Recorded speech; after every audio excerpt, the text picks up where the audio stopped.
In November 2023, Ayaan Hirsi Ali stunned many of her long-time admirers by announcing her conversion to Christianity. "We can't counter Islamism with purely secular tools," she explained. As Peter Thiel has documented, Hirsi Ali is far from alone. This conversion trend spans figures from Jordan Peterson to tech entrepreneur Peter Thiel. Even podcaster Joe Rogan recently declared, "We need Jesus." In February 25, nearly 4,000 conservatives gathered at the Alliance for Responsible Citizenship conference in London to hear Peterson, who now embraces Christianity as the reality upon which all reality depends, Hirsi Ali, Neil Ferguson, and others making the case that liberal societies require deeper foundations than individual rights to survive. These formerly secular voices now embrace religion as a bulwark against extreme progressivism and other radical ideologies. Their views fuel a broader challenge to the foundations of post-war liberalism, especially the vision articulated by Karl Popper in his 1945 work, The Open Society and Its Enemies. In the decades since the publication of Popper's book, the Open Society has become synonymous with the post-World War II political and moral order grounded in freedom, pluralism, and critical inquiry. Popper contrasts it with the closed society in which conformity, dogma, and tribal loyalties dominate. Open societies are based on individual rights and peaceful disagreement, not on shared religious or ethnic identity. Yet in the wake of rising political polarization and deepening institutional distrust, many on the right now question whether such openness can still sustain cohesion or meaning. Critics like R. Reno and pseudonymous essayist N.S. Lyons contend that Popperian openness offers no deeper sense of belonging or purpose. Both argue that the post-war liberal consensus dismantled traditional sources of sacred meaning, such as religion and nation, and replaced them with emotionally thin norms like tolerance and procedural openness. Both advocate a return to shared, sacred commitments. But must liberal societies choose between meaning imposed through authoritarian religious or nationalistic beliefs on the one hand and moral drift on the other? Or is there a way to preserve social cohesion without retreating to the pre-modern certainties the strong gods advocates demand? In his 2019 book, Return of the Strong Gods, Reno argues that the West's post-war elites made a tragic overcorrection. Determined to avoid the ideological fanaticism that led to fascism and communism in the early 20th century, they embraced skepticism about all unifying ideals. This post-war consensus, Reno writes, taught that strong loves of God, of country, of truth were inherently dangerous. In their place, elites installed the so-called weak gods, tolerance, pluralism, individual rights, and economic integration. The result, he contends, is a spiritually hollow society. Our time begs for a politics of loyalty and solidarity, not openness. We need a home, and for that we require the return of the strong gods. In his 2025 essay, American Strong Gods, Lyons argues that a social crusade for openness dissolved traditional bonds, faith, family, and nation, and replaced them with proceduralism and technocratic management.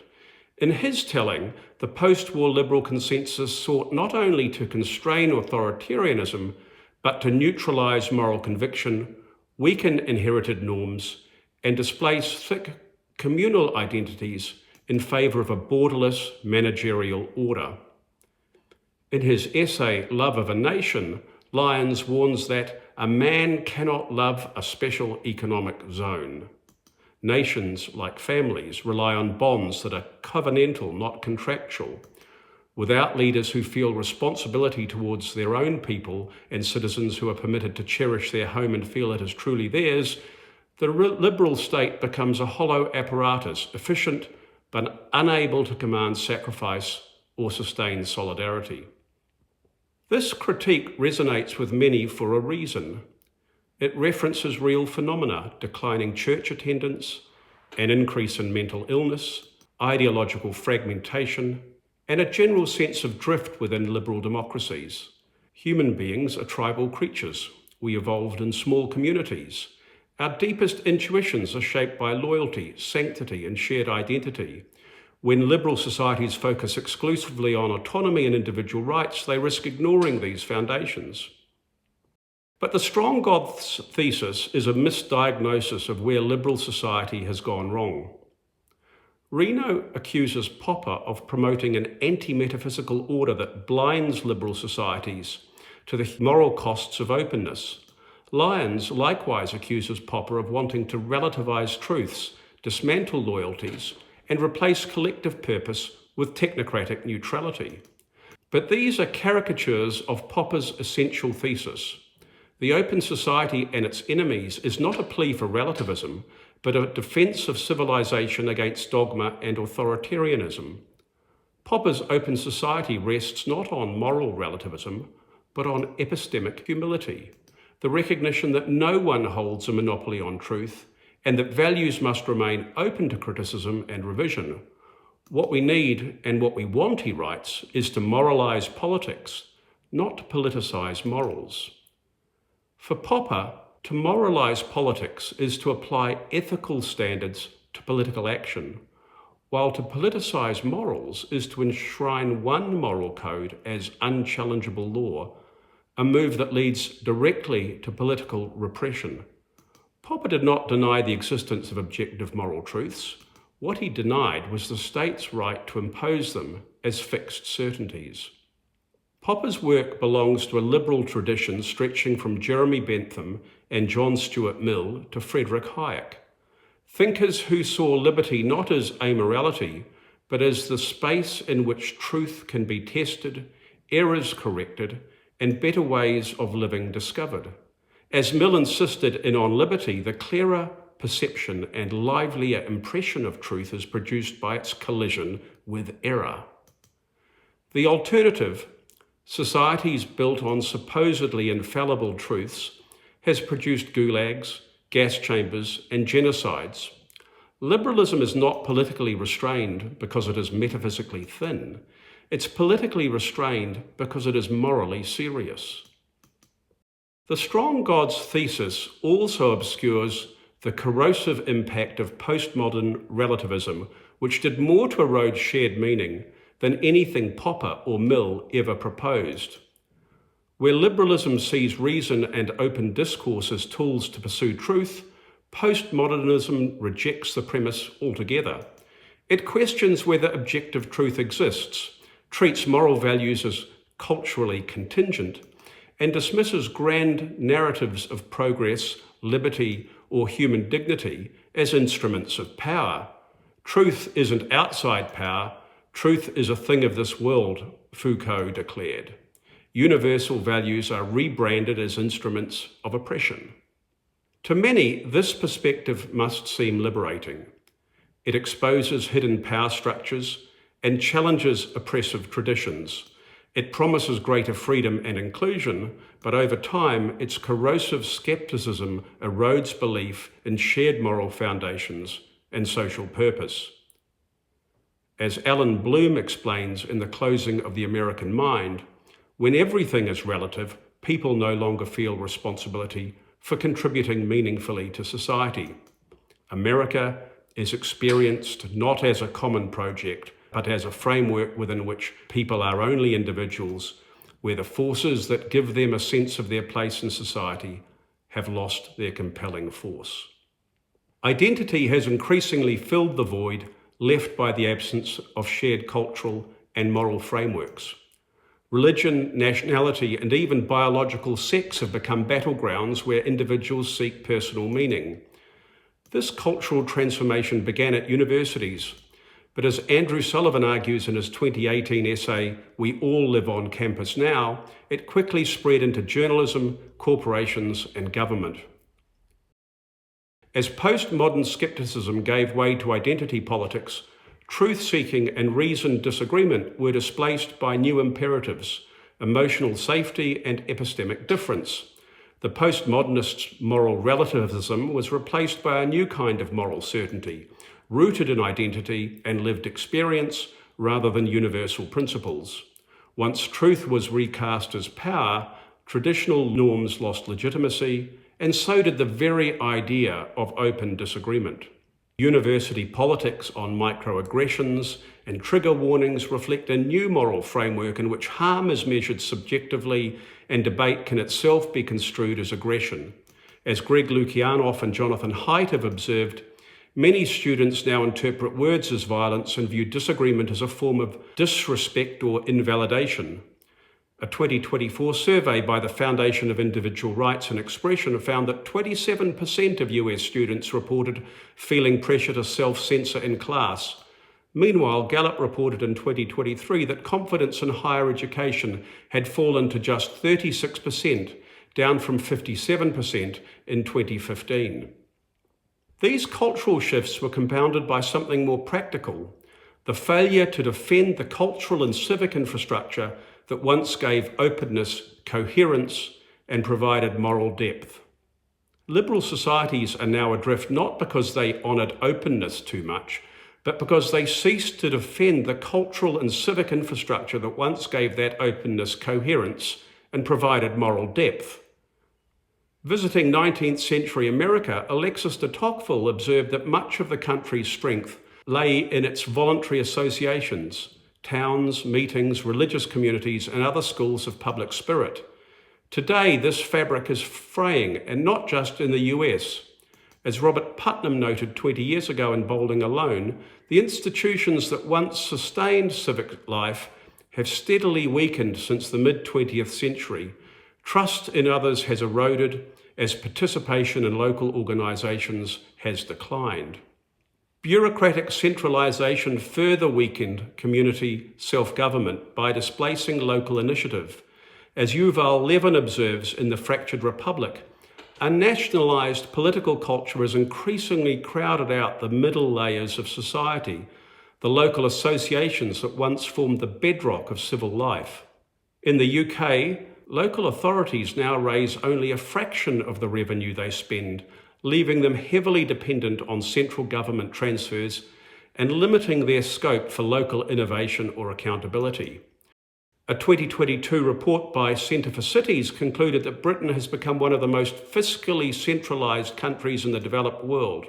As Philip Blond argues in Red Tory, the state and the market have conspired to hollow out civil society, leaving individuals atomised and communities fragmented.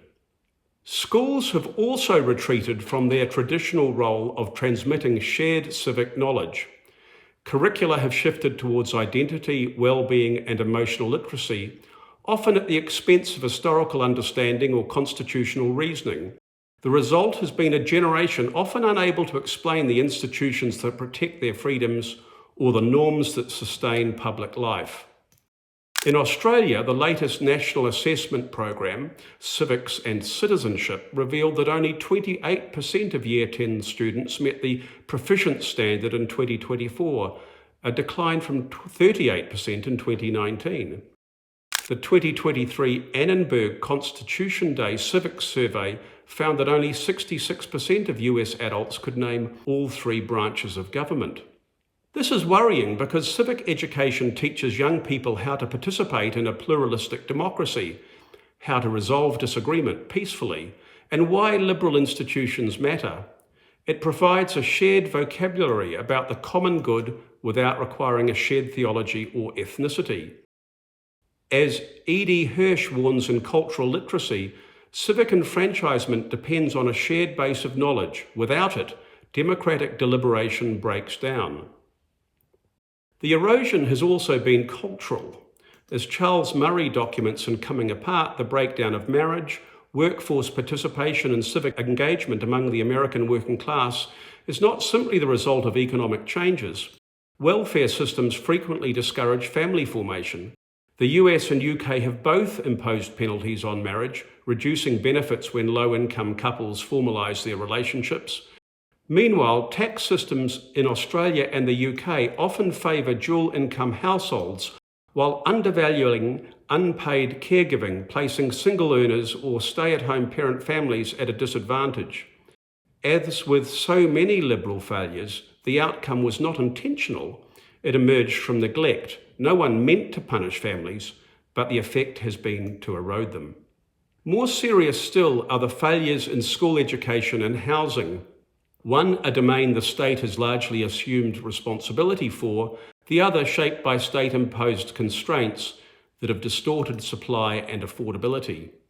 When families are priced out of housing or trapped in failing schools, disillusionment grows, not because people have rejected liberal values, but because they no longer believe the system works. Take housing.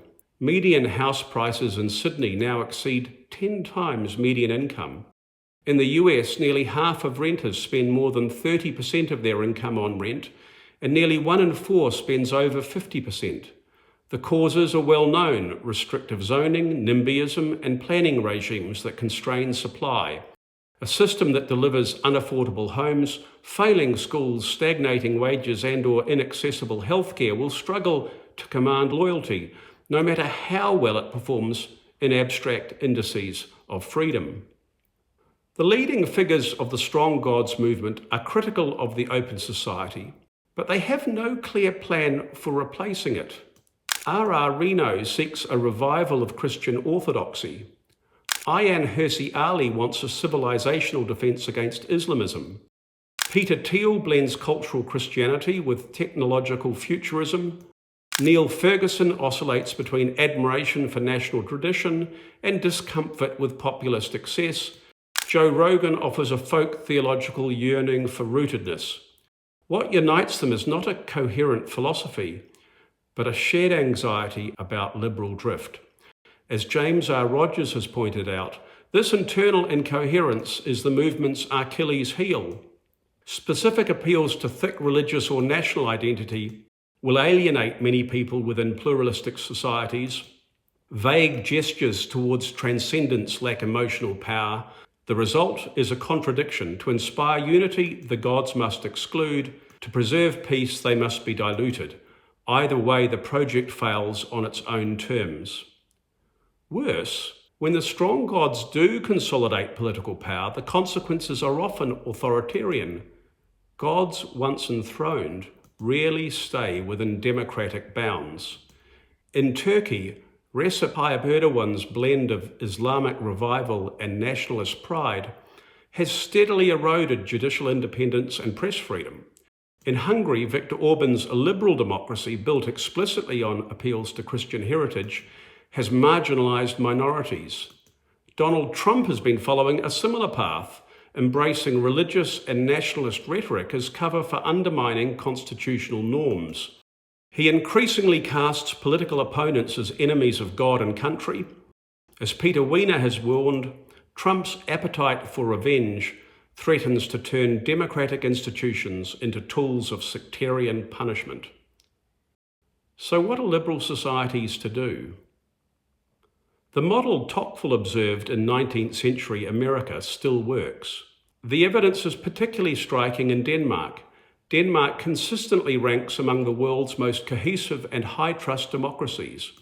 It places near the top of both the OECD's Better Life Index and the World Happiness Report, scoring highly for life satisfaction, trust in government, and civic engagement. Around 74% of Danes say most people can be trusted. According to Danish political scientists Gunnar Lindhaas and Gert Tingard Svensson, this trust translates into approximately 25% increase in Denmark's national wealth thanks to reduced transaction costs and lower bureaucratic overheads.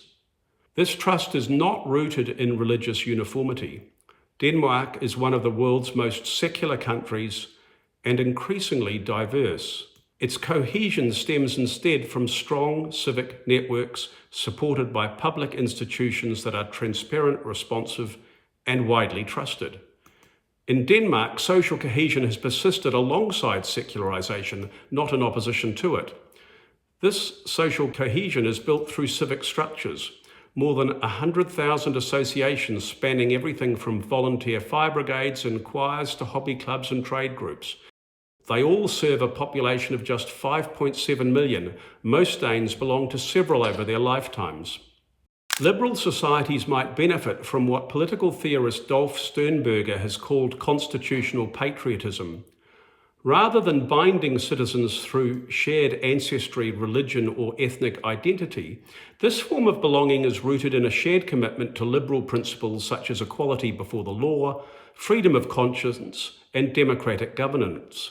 Sternberger argues that over time, citizens can come to emotionally identify with a new second patriotism founded upon the Constitution.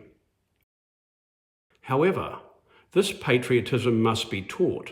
In cultural literacy, Hirsch warns that when schools fail to transmit a common base of knowledge, it would be hard to invent a more effective recipe for cultural fragmentation. Universities also play a crucial role in civic formation, yet many have abandoned this responsibility. As I've argued elsewhere, there is much governments can lawfully do to nudge state-funded universities towards preparing citizens for democratic life. Most importantly, they must foster reasoned disagreement, intellectual openness, and a commitment to truth that transcends partisan boundaries. Liberal societies also need emotive civic rituals and public symbols. Events like Australia's Anzac Day or the US 4th of July are powerful precisely because they express a collective national purpose and unite people through shared historical and cultural rituals rather than shared ancestry or religious belief. Nations need stories they can tell about themselves that are forward-looking, inclusive, and cohesive. A society paralysed by shame will not survive, nor will one built on nostalgia. Research by More in Common has found that Americans still converge around historical symbols, heroes, and holidays, suggesting that shared civic narratives remain a key source of unity even across partisan divides. Sport plays a similar role. When Australia plays a cricket test match or America pauses for the Super Bowl, civic fractures are momentarily bridged. These moments may be fleeting, but they point to something enduring, the human hunger for collective striving and for rituals that affirm shared belonging without requiring ideological consensus. A recent survey found that 90% of Americans believe sport brings people of different racial and ethnic backgrounds together, making it one of the few arenas of widespread agreement. Liberal democracies should cherish sport and resist its politicization. It's one of the few remaining sites of spontaneous national unity. Constitutional patriotism then can live in story, education, ritual, and shared public life. In this way, liberal democracies can foster cohesion without succumbing to the exclusionary certainties of the strong gods. Liberal societies should also recover the civic power of local communities. Excessive centralisation has weakened the middle layers of society, displacing voluntary institutions and disempowering citizens. One remedy is subsidiarity, shifting decision-making closer to those affected by it. Switzerland exemplifies this with a federal system that gives substantial autonomy to cantons and communes and engages citizens directly through referenda. Denmark too maintains high levels of civic trust, in part because of its strong municipal governance, which fosters responsiveness and local accountability. These decentralised models offer a way to restore civic belonging without resorting to top-down cultural unity. Liberal societies also need clear moral and civic boundaries. Mutual tolerance should not be a suicide pact. A society committed to free expression, freedom of religion, and equal treatment must also be willing to defend those norms against ideologies that seek to dismantle them. Immigration can enrich liberal societies, but only if newcomers accept core liberal principles. Denmark offers a compelling example. Immigrants are expected to learn Danish, participate in civic education, and affirm democratic norms. These are not ideological loyalty tests, but civic guardrails, basic commitments that make pluralism possible. New citizens must sign a declaration of integration and active citizenship, pledging support for gender equality, freedom of expression, and mutual respect. As Douglas Murray has argued, Western states have too often feared articulating their values lest they sound exclusionary. But inclusion requires clarity. The price of admission to a liberal democracy should be respect for the rules that make peaceful coexistence possible. That includes rejecting efforts from any quarter to impose religious orthodoxy, racial essentialism, or ideological loyalty tests. Liberal societies need to rediscover the confidence to say not only what they stand for, but what they will not tolerate: forced conformity, political violence, and illiberal creeds that reject mutual respect. Clearer legal boundaries may be needed, but if governments, civil society leaders, and educators are willing to name liberal values explicitly and to defend them without apology, this moral clarity may be enough. Liberal societies should also confront failures that have made the promise of freedom feel increasingly out of reach. When younger generations cannot afford homes, start families, or progress their careers, who could blame them if they begin to drift towards nihilism? Education, housing, health, and welfare are all critical to the good life, yet all show signs of acute failure. But better outcomes are possible. Tokyo has maintained housing affordability by allowing density and minimising zoning restrictions. Charter schools like Arizona's Great Hearts Academies have allowed diverse communities to access excellent education. The 1996 US welfare reforms, which tied support to work, led to sharp reductions in dependency and child poverty, especially among single mothers.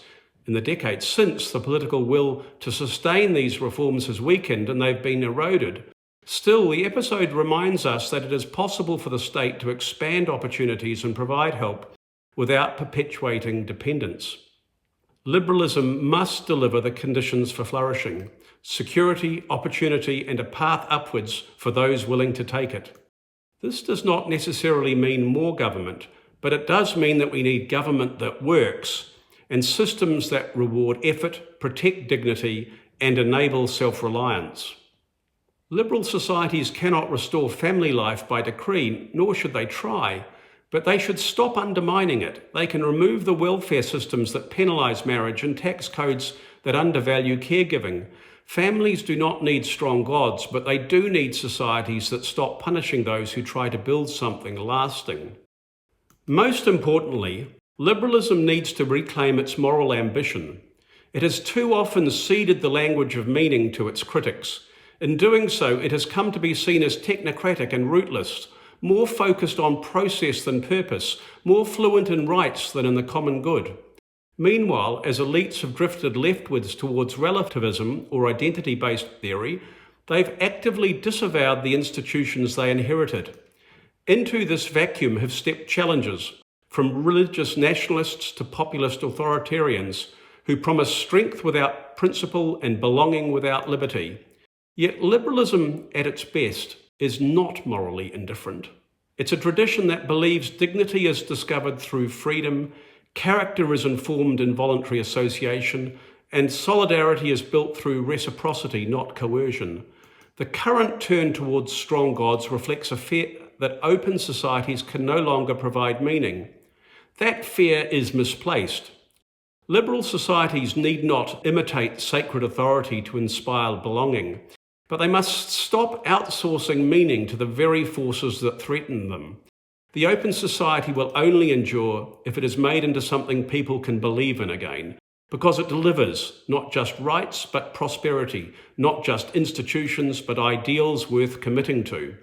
The real test is not whether liberalism should resurrect the religious or nationalist certainties of the past, but whether it can rebuild the civic and cultural foundations that allow meaning and freedom to flourish together. Thank you. Classical liberalism without strong gods: how open societies can meet the challenge of meaning.